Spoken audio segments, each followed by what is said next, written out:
of service. He has commanded the 42 Armored Regiment, an independent armored brigade, the School of Armored Warfare, and an operational sub-area in Northern Command, and presently serves as the Chief of Staff, Headquarters, Delhi area. आत्मनिर्भर भारत के सृजनकार और साथ विकसित भारत 2047 के दिग्द्रष्टा यशस्वी युग पुरुष माननीय प्रधानमंत्री श्री नरेंद्र मोदी जी के दूरदर्शी विजन के अनुरूप भारतीय सेना उन्हीं संकल्पों के साथ आगे बढ़ रही है जिसके लिए आधुनिक तकनीकी दक्षता हासिल कर स्वदेश में ही रक्षा हथियारों का निर्माण किया जाता है। कर्तव्य पथ प्रदर्शित इन उपकरणों में भारतीय कारीगरों का समर्पण और देश की वृद्धि की घर आएगा दुश्मन की नीयत में कोई खोट, मेरी अब हुंकार करेगी भूमि पालन।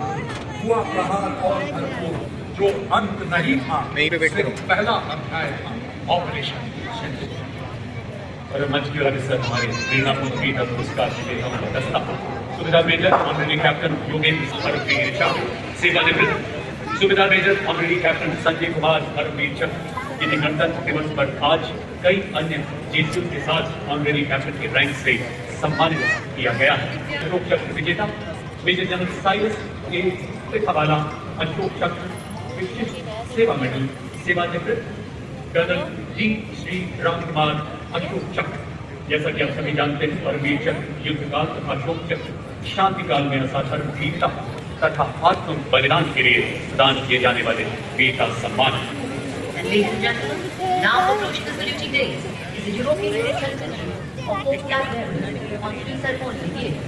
The European Union military representation by Colonel Frederick Simon, acting on behalf of the Director General of the European Union military staff. The right side of the X, aligned alongside the second state, carries the flag of the European Union, symbolizing the peace and unity of the 27 EU member states and the flag of the European Union military staff.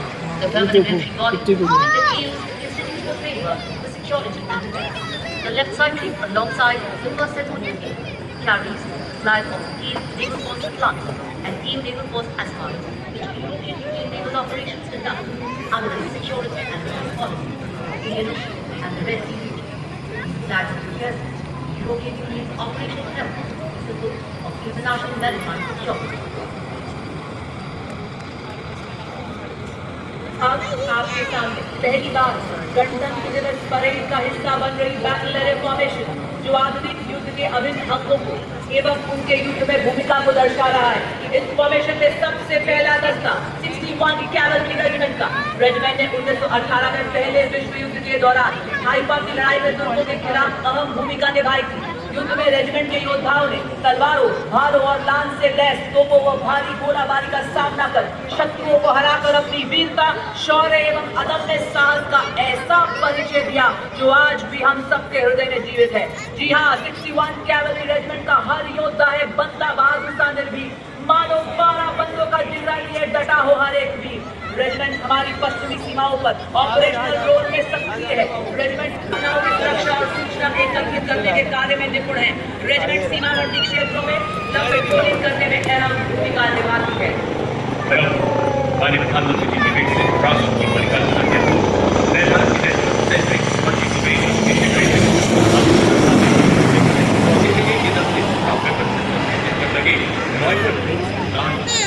रंग से दिखाया गया।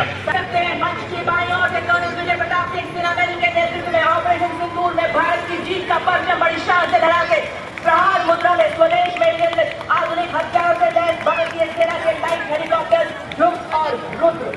पहला स्वदेश निर्मित Golibar high mobility reconnaissance vehicle, ये केवल एक प्लेटफॉर्म नहीं बल्कि पूरा वेपन सिस्टम है। आप देख सकते हैं इस पर रेडार लगा हुए काफी गहराई तक झांक सकता है। साथ ही सेटेलाइट कम्युनिकेशन भी दिया गया है। इस पर रॉयटर्स एमिनेशन वाले जिन्हें अगले भाग को लाल रंग से दिखाया गया। ये छोटी टुकड़ियां दुश्मन के इलाके में 50 किलोमीटर घुसकर उसकी बनावट, हथियार, संख्या आदि की जानकारी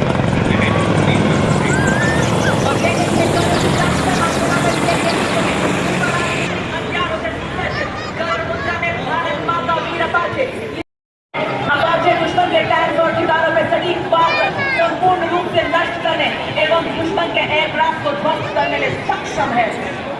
अपाचे अपने हवाई प्रहार से दुश्मन की सुरक्षा कवच को भेद कर उसे कमजोर बनाता है और फिर आगे बढ़ते हैं हमारे T-90 भीष्म और मुख्य युद्ध टैंक अर्जुन। नए भारत की ये टैंक अब केवल प्लेटफॉर्म नहीं बल्कि पूरा वेपन सिस्टम है। इन पर स्वदेश निर्मित ऐसे ड्रोन लगाए गए हैं जो 10 किलोमीटर तक दुश्मन के इलाके में झांकने की भारत में विकसित रिएक्टिव कंचन तथा explosive reactive armour protection in टैंकों को बेहतर युद्धक शक्ति तथा फौलादी करता है। ये टैंक लद्दाख के -35 डिग्री बर्फीली पहाड़ियों से लेकर थार के 50 डिग्री वाले रेगिस्तान में भी दौड़ सकते हैं। भीष्म पितामह की तरह अटल, अर्जुन की तरह लक्ष्य भेदी T-90 और बिग बैटल टैंक अर्जुन।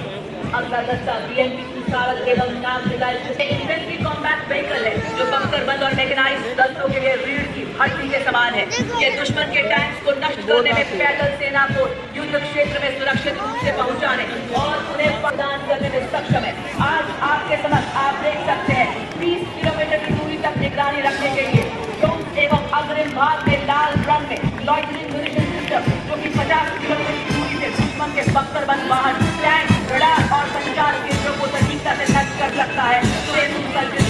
साथ ही आपके समक्ष नाग मिसाइल सिस्टम जो 4 किलोमीटर की दूरी से दुश्मन को भेजने में सक्षम 4 एंटी टैंक गाइड मिसाइल उतार सकता है। अगला दस्ता बालाकोट सर्जिकल स्ट्राइक का अंजाम देने वाले स्पेशल फोर्सेज का जो पैराशूट द्वारा या पैदल दुश्मन के इलाके में घुसते इनके साथ इन्फेंट्री के सैनिक आदमी हथियार के लैंड सबसे आगे टैक्टिकल मॉडल जिस पर स्नाइपर तैनात लगाकर 1.5 किलोमीटर की दूरी के दुश्मन के कमांडर को इस गाड़ी पर एक सर्विलेंस पोस्ट भी लगा आप देख सकते हैं जो निरंतर अपने कमांडरों तक पहुंचाता है और इसके ठीक पीछे और टेरेन व्हीकल मंच की तरफ बढ़ रहे हैं। आप देख सकते हैं इन पर नागास्त्र और सोनेट नामक लॉइटर एमिनेशन वाले ड्रोन लगाए गए हैं जो 10 किलोमीटर तक दुश्मन पर प्रहार कर सकते हैं और इन दोनों गिनती के पीछे आप देख सकते हैं मॉडल व्हीकल चल रहा है। इन सैनिकों ने आप देखेंगे किस तरह से खास के चश्मे पहने हुए हैं। स्वदेश निर्मित इस चश्मे को फर्स्ट पर्सन व्यू ड्रोन कहा जाता है जो दूर से दुश्मन को देखने में मदद करता है। इस गाड़ी के पीछे अगर आप अपना ध्यान दे जाए आप देखेंगे 2 लाइट स्ट्राइक व्हीकल्स जिन पर भारत में निर्मित हथियार लगाए गए हैं। बढ़ने वाले देखेंगे भारत में ये निर्मित ईगला मिसाइल लगी है जो 5 किलोमीटर की क्षमता वाली सर्फेस एयर मिसाइल है पर आप देख सकते हैं वे लगाई गई है और इसके पीछे जो ट्रेलर आप देख सकते हैं नवीन और फुर्तीले जिन पर हमारे नए भारत के रोबोटिक व्यूज लगाए गए। और अब आपके समक्ष 4 स्वतंत्र वाहन जो कि निगरानी दुश्मन पर हमला करने, गोला बारूद से पहुंचाने और घायल सैनिकों की निकासी के लिए अत्यंत सक्षमता से कार्य करते हैं। हर तरह के इलाके में तैनात में ये सक्षम है। विस्फोटक आईईडी का पता लगाना और निष्क्रिय करने में इनकी प्रमुख भूमिका है। ये इन्फेंट्री दस्तों का युद्ध में सहयोग करते हैं। खड़ी चट्टानों के बीच दौड़ता है ये स्वचालित वाहन। दुश्मन निगरानी रखे, पहाड़ों में भी राज करे, बर्फीली हवा गहरी खाइयों को पार करे, सैनिकों की हाथ बने, दुश्मन की चाल का रुख मोड़ दे। इसके बाद भारतीय सेना के 2 नए ऑर्गेनाइजेशन जिन्हें 21वीं सदी के हथियार की प्रभावशाली इस्तेमाल के लिए शुरू किया गया है। ये है शक्तिवान रेजिमेंट तथा दिव्यांग बैंड। मंच के वजह से इनके बाहों में स्ट्रॉन्ग ड्रोन टेकर ड्रोन लगाए गए हैं जो खाने को और सबल बनाते हैं। इनमें हैरो, पीली हाथी और स्काई स्ट्राइकर जैसे एरियल बर्टली म्यूनिशन लगाया गया है जो शक्तिवान रेजिमेंट की मारक क्षमता को 200 किलोमीटर की रेंज प्रदान करता है जिसे 1000 किलोमीटर तक बढ़ाया जा रहा है। Of the Rotor Blades joined in the military.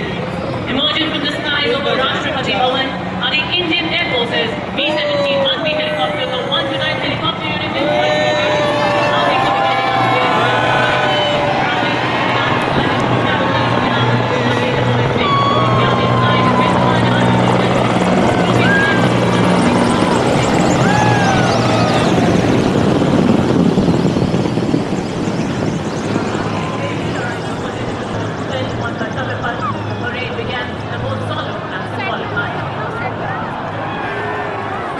उधर